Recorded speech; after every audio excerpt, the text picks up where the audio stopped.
Welcome to Moon and Fire. I'm Emily Bailey, founder of Whole and Wild, where I guide women back to their sacred wisdom through ritual and cyclical living. I'm creating this sacred space for your whole self to be here. Your wisdom, your shadows, your longings, and your fierce power. This is a podcast for women who sense that there's more depth, more magic, more of their untamed essence, waiting to be remembered and unleashed. For the woman who longs to create a home within herself, where all parts of her being reside in harmony, where she can expand rather than shrink, and where her scattered powers can reunite in their full expression. So welcome home, sacred woman. Let's begin. I am so grateful that you're here today, especially as I share something deeply personal with you about my own journey of reclaiming my wholeness. I want to share a story that happened in 2017. I found myself at one of the driest places that I had ever been up to that point in my life. It was the kind of dry that crept up on me so that I didn't realize I was compromising my own aliveness until one day something woke me up and I had to look around at the barrenness in my life. It started one week in September. I remember having a startling realization that I couldn't remember the last time I had laughed with my significant other. As soon as I allowed that thought to sink in, several more realizations showed up, like an avalanche of desert sand pouring into my reality. A reality that I had told myself was thriving, but deep down I knew it wasn't. Sad fact after sad fact kept seeping into my consciousness, revealing to me that I was honestly just merely surviving my life. I wasn't happy.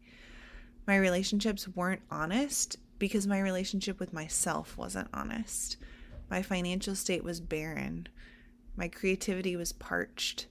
The list went on. And it added up to one very clear cause. I had been caging my intuition.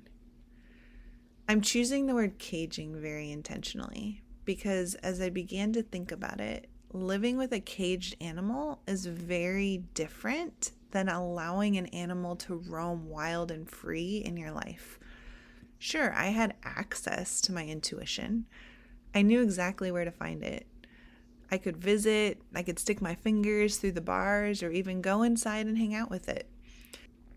I had put it in a nice cage and I'd fed it well, convincing myself that I was a good caretaker of this part of myself. But the truth is, I had caged my intuition out of fear, because the biggest difference between a caged animal and one that is roaming wild and free is the very thing I was afraid of: unpredictability. See, I didn't want to acknowledge what I knew was really going on below the surface in my life. Have you ever been there? I thought that if I could keep my intuition caged and predictable, I could manage my life and move forward with the happiness that I wanted. But instead, I had created a life of barrenness and untruth. This realization was all great, but it was in my head. It's what happened next that really shook things up. At the end of that week, life gave me an ultimatum moment. I could either keep this sad realization up in my head where it was still safe, or I could act. And if I didn't act, I was going to lose the most important relationship I had. So I sprang into action. All of the insight I had processed that week descended into my body as I let go of my inhibitions, unlocked the cage, and committed breathlessly to God that I would not cage my intuition anymore. I literally ran to my car, drove as fast as I could to meet up with my then boyfriend, now husband, and made things right with my newfound honesty, my intuitive insights, and my embodied change. After that day, I thought change would be slow, but I was actually shocked at how quickly my life began flourishing. Laughter was suddenly present in every area of my life, unexpectedly, like a fresh breeze reminding me that it was now springtime and winter was over. Even tiny areas began to change. My memory improved unexpectedly. My common sense seemed more accessible, and my ability to make perfect peanut butter fudge. I felt connected to my creativity again, and my financial situation reflected the way that I actually brought myself differently, more wholeheartedly to my work. But more than those tiny moments, I found an energy and a power within me that I had previously longed to be held by from the outside. I found that the parts of myself whose impact I had been so afraid of, my intuition, my sharp honesty, my wholeheartedness, were actually what was required for my most incredible life to come back into bloom. And I want you to know that this isn't just true for me. Over and over again, I've encountered and coached women who are at the same point that I was back in 2017. Women who are waking up to the reality that the lives they're living within are small and bleak when they were always made to live wild and free. Women who need to hear the truth that all of them belongs, and that in fact, their wildest dreams are actually available to them if they allow themselves to show up in their entire range of being. This is why I created Whole and Wild. I am in the business of uncaging women's souls because, sacred woman, I know you want more, and I want more for you too. This experience was a profound reminder of what's at the heart of my work and my signature coaching experience, Rewilded, creating a sacred home for all the aspects of ourselves to reside. In our Storm Truth workshop, we explored how limiting beliefs create stories that separate us from parts of our true nature, labeling certain aspects as too much or not enough. Today, I want to dive deeper into how fragmentation keeps us from our power and how the rewilding journey helps us reclaim our complete radiant wholeness. Fragmentation isn't something that happens overnight. It's a gradual process, often beginning in childhood. When we receive messages about parts of ourselves that aren't acceptable and which ones are. Perhaps you were told that your anger was inappropriate, your sadness was burdensome, your exuberance was too much, or your needs were selfish. Maybe you learned that your cyclical nature, with its ebbs and flows, its darkness and light, wasn't compatible with a world that values consistent productivity and perpetual pleasantness. So what did you do? You did what all of us do when we're faced with rejection. You began to fragment. You created internal walls between the parts of yourself that were welcomed by the world and the parts that weren't. You developed sophisticated systems to keep certain aspects hidden, even from yourself. This fragmentation served you at one time. It was a brilliant survival strategy that allowed you to maintain connection, to belong, to function in environments that couldn't hold your full radiance. And I want to honor that wisdom first. There was a deep intelligence in how you protected yourself. But the cost of maintaining this fragmentation is enormous. Think about the energy required to continuously monitor yourself, to keep parts of your nature locked away, to maintain these internal divisions. It's literally exhausting, and it creates a profound sense of disconnection from yourself, from others, and from the natural world. When we're fragmented, our cyclical wisdom becomes muted. We struggle to honor the natural rhythms that are moving through us because we've lost access to parts of ourselves that would guide this dance. Our intuition becomes clouded because it can't draw from our complete knowing. And our creative expression becomes limited because it can't access our full range. And perhaps, most painfully, fragmentation actually disrupts our capacity for authentic connection, both with ourselves and with others. How can we truly receive love when we're hiding significant parts of who we are? How can we offer our gifts fully when portions of our medicine remain locked away? This is where the powerful medicine of rewilding enters. But what does rewilding truly mean in our feminine context? Rewilding isn't about becoming something new. It's about remembering who you've always been beneath the layers of conditioning and fragmentation. It's the return to your natural essence after domestication. Like a garden that's been carefully manicured, suddenly allowed to grow according to its own wisdom again. The term comes from ecology, where rewilding means reintroducing native species to their original habitats, allowing natural processes to resume.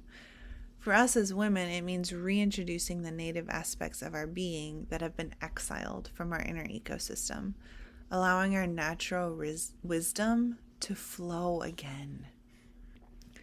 Rewilding directly addresses fragmentation by creating safe passage for those exiled parts to return home. It honors both the light and the shadow aspects of ourselves, recognizing that our power lives in this complete spectrum.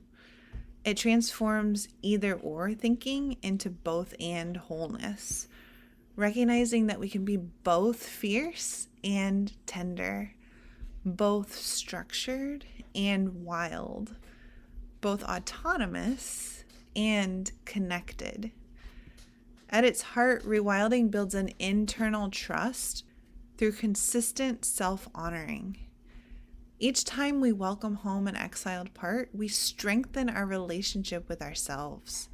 We become a safer place for all aspects of our being to exist, and we expand our internal capacity to hold our full range. This isn't a process of addition, but of recognition. Not becoming more, but acknowledging what's already there. The parts of you that have been deemed too much or not enough haven't disappeared. They've been waiting patiently for you to create space for their return. In my work with women through the Rewilded coaching experience, I've actually witnessed this beautiful journey of reclaiming wholeness unfold through several natural phases. It begins with sacred remembering. That's the courageous act of reconnecting with forgotten aspects of yourself. It often starts with a whisper of longing, a recognition that something essential is missing. You begin to notice the places where you've abandoned yourself, where you've created stories to explain why certain parts need to remain hidden. And this remembering isn't always comfortable, but it carries profound medicine. Next comes the creation of ritual rhythms, intentional containers that honor your full expression. These sacred practices help you rebuild trust with the parts of yourself that have been fragmented. Whether it's creating daily moments to acknowledge your complete range of emotions, making your cyclical shifts with ceremony, or establishing boundaries that protect your wholeness. These rhythms create the structure for integration. And this leads to embracing wild grace, the dance between the fierce and the flowing parts of your nature. As you welcome home more of yourself, you discover a new internal rhythm that honors both your warrior and your priestess, your boundary setter and your heart opener. It isn't about finding perfect balance, but about allowing all of these energies to exist within you, each rising when needed. Finally, there's the emergence of your radiant fire, allowing your complete self to shine without dimming. When you're no longer fragmenting your energy to keep parts hidden, an extraordinary power becomes available to you.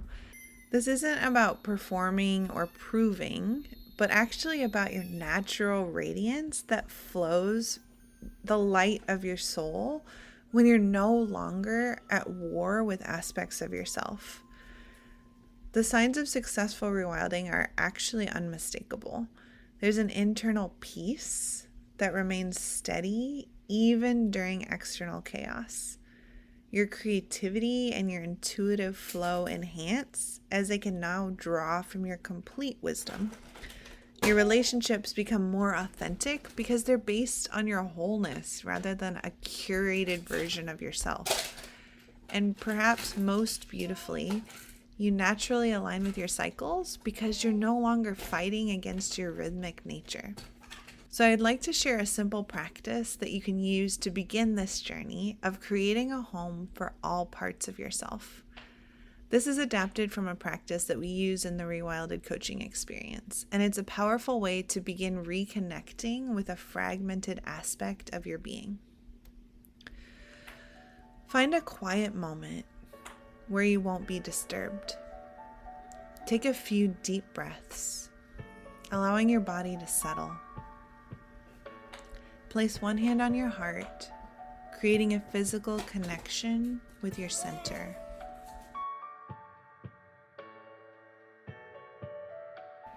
Now, with gentle curiosity, ask yourself, what aspect of myself have I been keeping at a distance?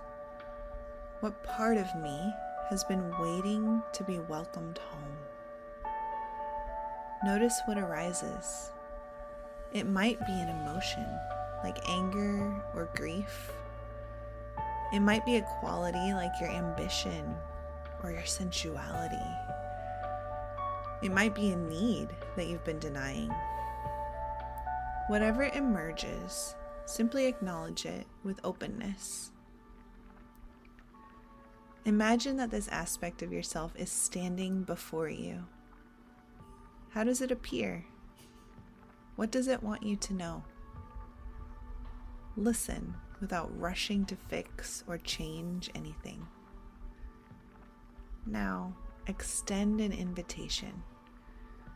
You might silently or softly speak, "I've missed you. There's room for you here. You are welcome in the home of my being." Imagine creating a physical space for this aspect within your body. Where does it naturally want to reside? Your heart? Your belly? Your throat? Allow it to find its home. Take a deep breath as you feel the subtle shift of reclaiming this fragmented part.